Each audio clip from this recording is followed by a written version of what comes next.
Flash #2, and it's a book that me and you haven't talked about together yet because you are on your sabbatical, Maybe just never like will. Perry White. I'm telling you right now. I end up and I'm reading this. I'm getting ready to get podcasts. I get things going. I get this time frame set. I started reading this Flash book, and everything went wonky. It went sideways. I don't know what's going on. And then I just started thinking, like, how are we going to talk about this book? And maybe, just maybe, it'd be better off if this might be the last time. And we've never quite dropped a book like this, I think, because at one point we did put Tom King's Batman on the Patreon only because people were giving us so much crap because we weren't liking it, so we kept doing it. But I don't know. I'm at wit's end, Eric, and I didn't start with that many wits. It's because the tough. whole thing is, I even sent you a message last night. I don't think you saw it because I think you just started sending me weird images where I'm like, I don't want to read The Flash anymore. Okay, I didn't see that. I wish I did because I might have written you something back, kind of like, neither do I, or like, how about we don't? Because it's a weird play. We get on this podcast. We like to try to be at least as educated as two dummies can be. We Obviously. get things wrong. We get things right. We predict the future. We're often wrong there as well. But we like to at least have an idea of what we're talking about and not sound like dummies.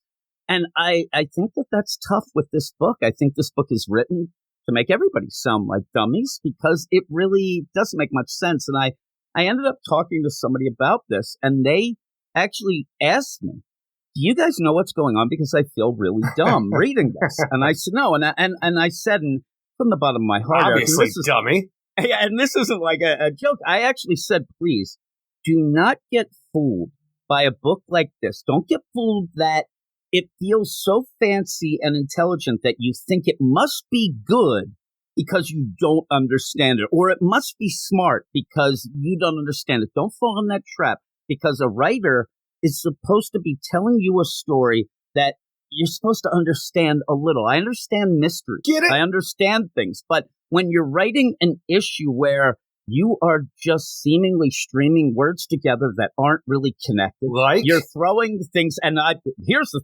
legitimately, I started counting the likes. Until we get to the part where he starts making fun of himself about it. And that was at 14. And I'm like, fuck this. There are similes on top of metaphors, on top of whisper down the lanes, on top of enigmas and analogies. I mean, this book is so not Wally West. It, to me, is so not Flash. I look at a Flash book, it's kind of funny to say, but I look at the Flash book as being something that should be not a quick read, but should have that sense of speed while reading. This doesn't have it. And I look at Wally as somebody who should be fun. He's not fun. In fact, I don't know who this Flash is. And if I find out, I want to kick him to the curb and never talk about him again because he's so ridiculous. I don't know what's going on in 2 issues. That's the biggest problem. Well, that's the weirdest part because I can understand we're coming off of, Jeremy Adams' run, which is super fun, all about family-oriented stuff going on in The Flash to reestablish Wally West as the fastest man alive, The Flash.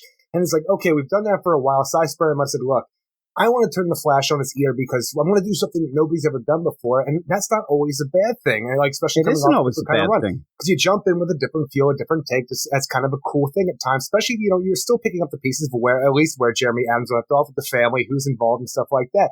It just feels so disconnected, not only from the sense of what we just left, but from issue to issue and the story that we're being told with the different elements of the story, that I think when we finally get back to other things we had in issue 1, people are going to forget because of how dense this feels without even saying anything. Yeah, and that's the problem is you'll go through pages. It's one thing to start a page. People will do this. I'll do it all the time, especially a non-comic thing. You're reading a book, you kind of daze off, and then oh my God, I read that same page again. What happened in this one for some weird thing, and I think I went to message you or something, and so I'm reading it, and I'm on my tablet. I went to message, and then when I went back, sometimes this will happen, and it shifted back a page.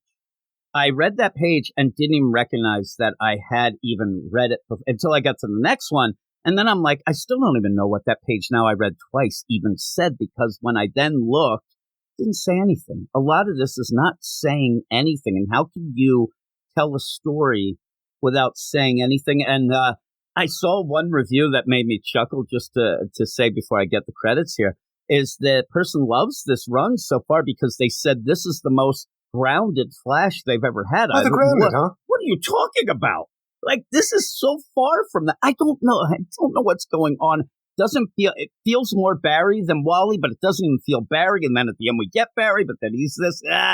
Flash number 2. Barry doesn't feel right. Written by Cy Spurrier, art by Mike Deodato Jr., Trish Mulville, and Hassan Atsame Elhau. And when you go into this too, the art is trying to do some paneling things it didn't in the first issue, and where a lot of times if you're lost a little, that's the script, is kind of, let me look at the art to try to say, I don't know what's going on there either. Nothing is helping me. Nothing is leading me in. And again, I might be the big dummy, but it's true. It is. But 2 issues in, if somebody really asked me, hey, what is this about? I could barely tell them anything. I might say some names. The Stillness something. And then, really? The Uncoiled. You have the stasis thing going on. I'm like, I don't know. I hope that you know more. We have we're 2 issues in, and I maybe want to say 2.5 of what that we had with that little prologue in the Flash number 800 that Cy Spurrier spotted. Yeah. It did, because that started the whole cosmic horror, the idea that somebody's also amping up the Flash's volumes with new alien tech that's doing weird things and ripping the cosmos apart, which is screwing up the Speed Force to the point where Wally West is kind of losing reality. He's jumping between one reality and the other reality seems to be a cosmic, H.P. Lovecraft's horror reality that he's witnessing. But also he can harness this by the end of this issue, where he's beyond speed, beyond vibrations, where he can just teleport essentially from one reality to the next, back to ours, and just be in a different point in time and space entirely. That's such a weird idea, because I think when we jump into this, you lose a lot of the aspects of what we started with the first issue, because in this one we have one of the gorillas of Gorilla Grodd's clan sitting here with Wally West fighting this horrific and I think it was the one that we saw at the very end of last issue. They were there. Chad got turned inside out. And exactly. That's the thing, is you had Chad, who was known as the Indigo Streak to the Gorillas, who was kept showing up during these different missions that the Gorillas were going on in Central City. But then all of a sudden, Chad was put into a stasis field, was turned into a cosmic horror, and we're just fighting that now. And it doesn't really seem like we want to talk about Chad or the Indigo Streak. He is just now this cosmic horror that can shred people in angles that don't exist, as whatever we talk about in this whole thing. Until Wally himself is put into a stasis field, starts floating away, is taken by these ultra-terrestrials called the Stillness that look like maybe, like I said, ultra-terrestrial speedsters, because they kind of look like they have lightning inside of them. Also when you say the Stillness, you think of the Still Force? Exactly, but it seems like it's different than the Still Force. Yeah, it does feel different. They seem to be here witnessing what the Speed Force has done to reality, and think these bunch of hairless apes and even actual apes are idiots for what they've caused to this world. And they're going to keep watching, though, but on top of that, you have the Uncoiled, the cosmic horror element that is there with them in this ultra-terrestrial space that Wally finds himself in after floating into the cosmos in a stasis bubble that's not in stasis, and we have to really point that out for some reason. They destroy Chad, the Uncoiled, and we just send Wally West back on his way to Central City. There was nothing going on with the idea of what the hell just happened. He was just surrounded by these cosmic beings who might not be cosmic speedsters attached to the Speed Force. And another aspect of this book that I feel is really weird that we don't talk about in this issue is in the first issue as well.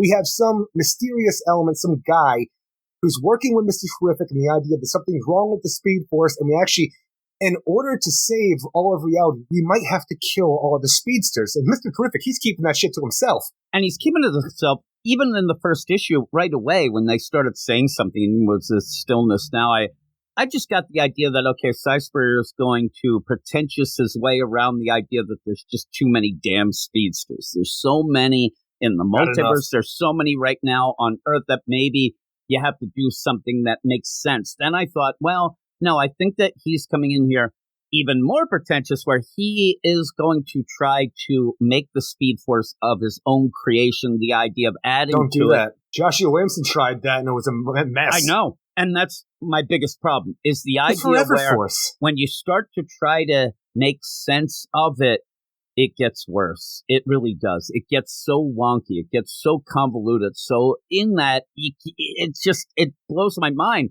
when I'm reading this that I could read narration boxes and I can read them. I don't know what they're saying.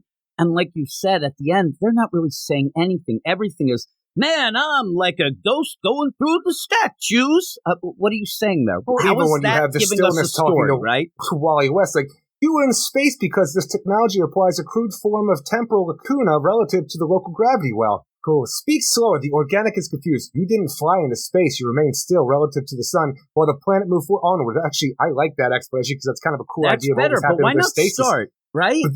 But then when you have the Stillness continue, these ultra-dimensional beings talking about, we're here, we're explorers of the sort, we're looking for the holy archangels. You mean archangels? No, dummy. Archangels. Holy. And again, he has done some stuff over at Marvel and the X stuff that's like on a religious-based deal, and I think he's trying to play that angle here and almost making a cosmic religious thing out of the Speed Force. But again, I don't think that's something that's going to hit very well with mass appeal. But when I'm reading it, like, and you're reading some of it, and I'm telling you, at points I'm laughing, and I started laughing. That's some of the things. I mean, at one point before he even like almost realizes that there was an alert on his typewriter, beep, beep, beep, using like too much. He ends up, oh shit, that's a thing that happens? He's fighting Chad, the craziness, not even really caring. And the Indigo Streak, who's now one of the Uncoiled? Yeah, in last issue, he sees Chad become the Inside Out Man at one point. I mean, the thing, he's coming, and he's like, that reminds me of a nightmare I had. Like, he has no emotion towards the idea that this was a kid who ended up getting destroyed. When you ended up having the police get spirited off in the stasis bubbles, it was hard to even know what happened. I'll get on that. Because he ends up going home. And there was any sort of, idea of, I got to get things done now. Oh my God, there's tension. There's things going on. It just felt weird. And then when urgency. Urgency is what I meant. And when you're in this, you're fighting this Chad guy, and again, it's just this horrific Cthulhu monster, and he's like, man, it rebuilds itself like rot in reverse, like magnets made of meat. Oh yeah, like that? What? And then keeps going. It travels like nothing I've seen, no continuity of motion. It's not really moving at all. It iterates itself like a string of projections, like it's stepping around the corners of a blind alley no human brain can imagine. Look at that pathing. What are you doing? Here's what you say. It's like, I'm fighting this thing. It just regenerated. I don't know what to do here, and it doesn't make sense. My eyes can't even understand how it moves. And when this sort of thing happens, you just wonder, why the fuck are you doing this? Are you trying to prove that you're fancy or smart? Because overall, to me, the idea of being a smart comic book writer is to get something that makes sense. It might blow people's minds, but they have to know what's happening. You can't just make it like, oh my God, unless there's a play. There's times where we'll have in a comic that the actual main character doesn't understand. So you get a little wonky and then you realize, oh my God, we were seeing it through them. Wally, is he on LSD? I mean, is he on the H? I don't know, Eric, because even the idea of weird. Grabbing a hold of things to jump to conclusions to get our story going. In the previous issue, we just had Wally go to work at Terrific Tech, talk to his fellow colleagues about the idea that, nature loves a shape, like a hexagon, like a honeycomb. Yeah. And he kept talking about that while, he was walking through his area on his way to see Mr. Terrific. And this one, it's like, oh my God, I'm back at home, taking care of the kids, holding the baby. I look outside, there's obviously somebody outside, or maybe even a little mini-me next to that shadowy figure outside, but all of a sudden, that just becomes a bumblebee that's on his window. He goes to bed that night, and Linda has herself a nightmare. He's like, honey, don't worry, wake up, it's just true. Honey bee, races off to Mr. Terrific. I know what Gorilla Grodd's up to. Everywhere he's been going, it is forming a honeycomb, a hexagon. To the honeycomb hideout. So we know where Gorilla Grodd's going to be next. He's already done 4. We know where the 5th spot's going to be. So let's go there and stop him from doing his honeycomb hideout on Central City. Come to the honeycomb hideout. Do you love the idea when there's this eureka moment that you're like, again, it is like the Flash because he's 8 steps ahead of me because I'm like, what the fuck is he talking about? I know he mentioned honeycombs. I got that. Then all of a sudden you see Grodd and his other girls because they're doing something that I don't quite understand either. And at one point, I don't even know what they're saying half the time. I know. Seems like they have a god they're trying to worship. All the individual names of the gorillas I can't personally pronounce, so I feel bad there because I'm never going to remember something that I can't personally pronounce. And then, this is for this god Minyo, or I forget how. I actually looked up how to pronounce that. Now I forget because I'm a big dummy, like I said. But you just have the gorillas feeling different than they ever did on top of a cosmic horror that you've never seen with the Flash floor, with Wally West who's acting differently than you've ever seen a Wally West before, doing crazy shit that you can't fully comprehend. And I'm like, come on, guys, what are we doing by the end of this? I know we're 2 issues in, but come on.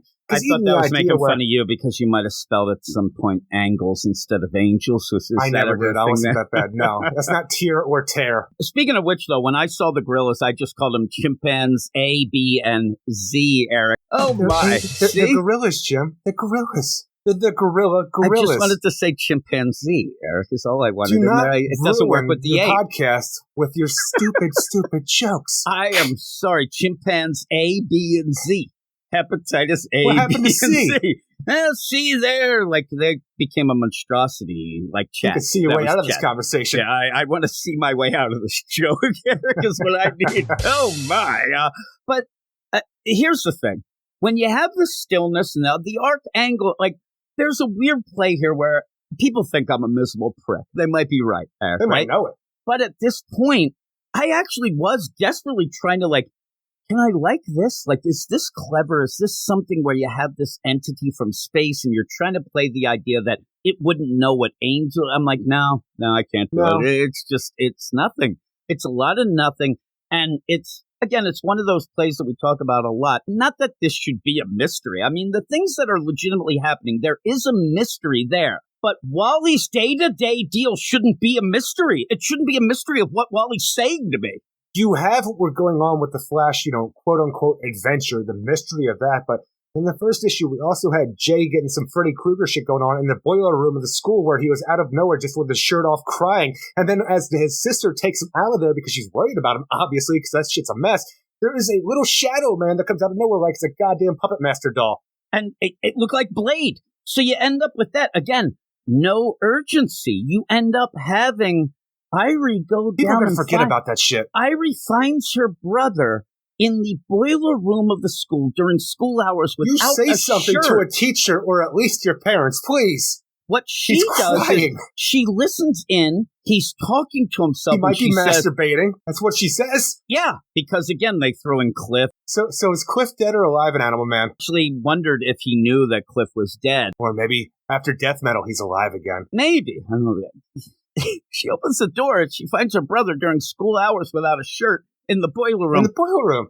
You gotta start yelling stranger danger. Where's Fred Krueger? You gotta go to something. And what I was gonna say, she's listening in and hears him talking to himself and says, ooh, I'm gonna tell Dad that you're talking like a villain again. I'm like, that's not, you're losing the big picture here. I think she's just trying to, express the idea of him doing something dirty that Maxine told her about that Cliff was doing in a way that was more childlike and not, embarrassing to say out loud. I can imagine you. See, this is the thing. Right now, as we're recording, Tanya has gone out to get cat litter and stuff. Maybe if we weren't recording, Eric, it might be a little gym time, right? So we might have a little play, whatever. I picture you as one of those people who would actually take your shirt. I've heard this from people before. Take my shirt off. This is the weird play. Actually, I know you wouldn't because you're not a dummy, but I hear things like, oh, man, my wife, or when they were kids, like my mom wasn't so and so I took my shirt. Why are you taking your shirt off? So when she opens the door and there's Jay there and he doesn't have a shirt on, I mean, he's gone way too far. You're in school. Don't take your shirt off. And you say this, though. This is the same guy that told me a story about when he was a kid and his grandma was over. He excused himself on Thanksgiving, and in my mind, you got completely naked, laid on the bathroom floor, and went to town on yourself. No. I knew you were going to say this because if people aren't aware, this is from back in the day on Thanksgiving Day. This was during my teen years.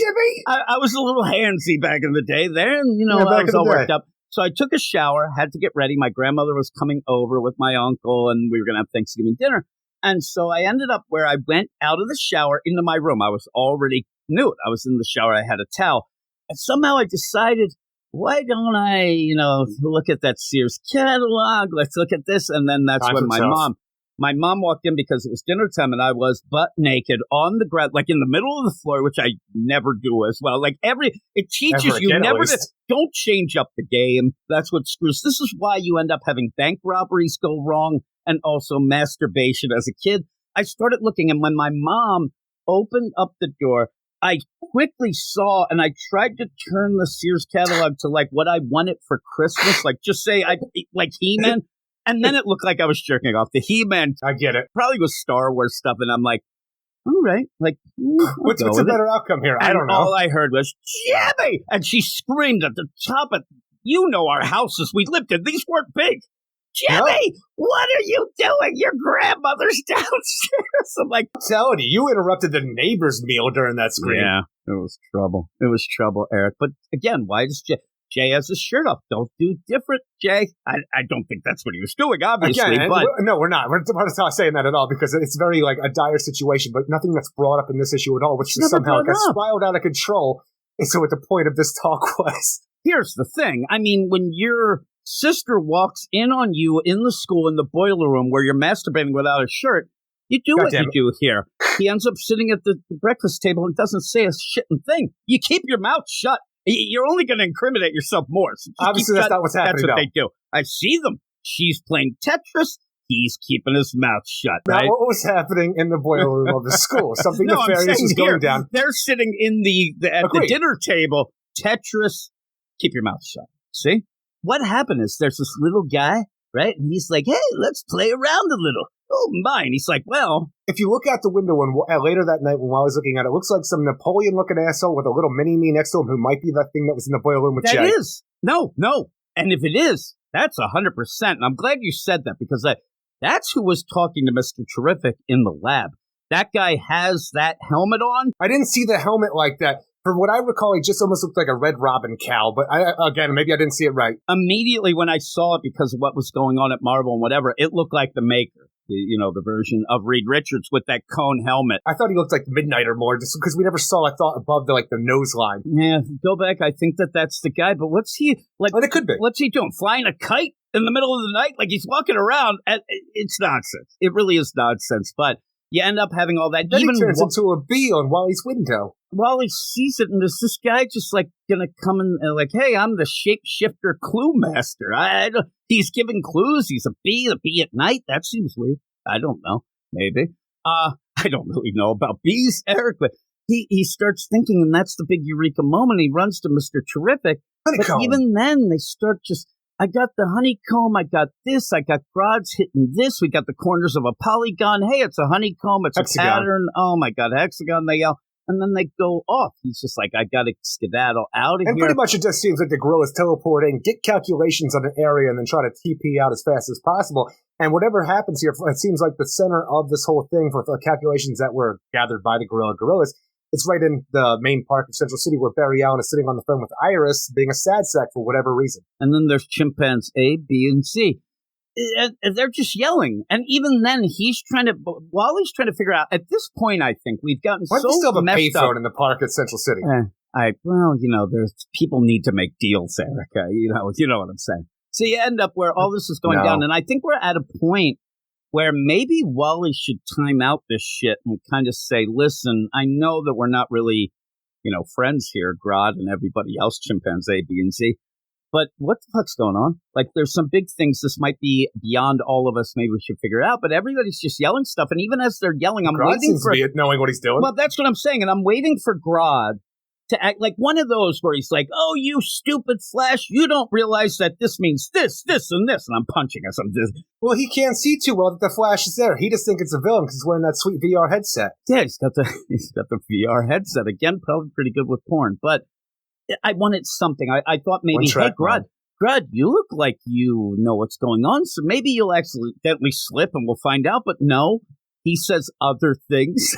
Well, even the idea when Grodd is fighting Wally and Wally starts using his weird Cthulhu extra-dimensional powers instead of his Speed Force powers, he seems okay with it, never really brings it up like, hey, I'm doing this now, and it's weird, huh? Moving on. Yeah. And even then, like, the idea that Grodd's gal ended up seeing Chad, and I'm like waiting for something to have any sort of, like you said, urgency at all. And I mean, one of the only things that I get that kind of, I don't know, it ties in my mind, maybe into the Green Lantern deal. The idea that everybody's upping their tech. Everybody's getting these upgrades. Everybody's like, getting to a, Grodd 3.0 with all this VR shit and whatever. But I want to know what it is, and I want to know what's going on. Let's just get back to Underworld Unleashed, start making deals with Neuron, the fun shit. Yeah. Sell your souls, baddies. Even if by the end, like, you sit here and the legit ending, like cliffhanger, that's supposed to get you out of this bullshit to maybe give you an idea of, man, I got to see what happens in issue 3. I don't even know what's happening. Nothing in this makes me want to read it at all. It gets me angry. No, so the worst part is I had such a tough time reading issue number 2 that I despise the fact that I had to go back and reread issue number 1 to try to get an idea of what we're going to talk about here because I couldn't remember what happened in issue number 1. So I did my due diligence and I'm like, I don't want to read The Flash anymore. Maybe it'll go somewhere, but there's so many loose threads in issue number 2 that nobody wants to talk about, and it seems like we're overloaded with a concept that I don't even understand the first concept. I did the same thing, Eric. And again, when I started at the beginning telling you the idea that after I read this, I had to get a hold of you and say, remember that time I said we were going to read? I need a couple, because I went back. I didn't fully read panel to panel deal. I went back and kind of went through. I looked at some of the stuff. I read it like 85%, but I was trying to get through because we were going to do this. But I ended up reading it. And each bit of number 1 that I was reading, after reading number 2, was getting me more angry because all it was, and like you said, it was pointing out things that didn't make sense then that we're not even dealing with here. And I'm like, now I'm and more just the confused. idea of this kid, Chad, who had Speed Force powers. It was called the Indigo Streak by the Gorillas. I'm like, what was his deal? That seemed interesting. He's dead now. Stillness killed him when he became a monster man. Yeah. He got a little prickly. He was a bit of a prick. I think by the end, Eric, he looked like a pincushion, I guess.